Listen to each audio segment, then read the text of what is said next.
La police provinciale de l'Ituri a procédé ce lundi 12 mars à la présentation devant la justice militaire du dossier de 13 prévenus dans les violences communautaires survenues en territoire de Djugu depuis décembre dernier. Le major Abeli Mouanou, porte-parole de la PNC Ituri qui conduisait ces personnes, a indiqué qu'il s'agit d'une première vague de ceux qui ont déjà été entendus par la commission provinciale qui avait été mise en place pour examiner leur situation au cas par cas.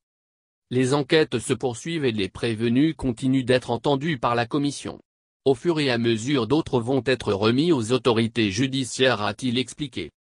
Le gouverneur de province, qui a également assisté à la séance, a affirmé avoir créé la dite commission d'audition préjuridictionnelle composée de tous les membres du comité de sécurité.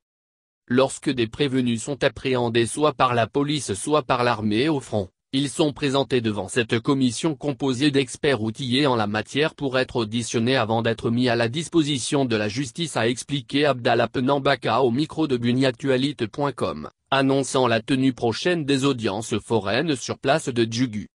Il explique le temps pris par cette commission pour achever ses auditions par la difficulté de comprendre la langue des prévenus ainsi que le souci d'approfondir le dossier.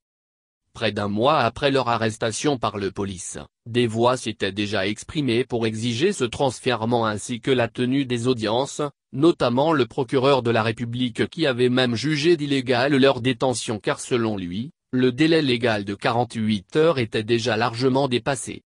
En séjour à Bunia, le ministre de l'Intérieur et Sécurité, Henri Mova Sakani, a annoncé le week-end de ce transfèrement indiquant que le nombre total des prévenus concernés dépasse la cinquantaine.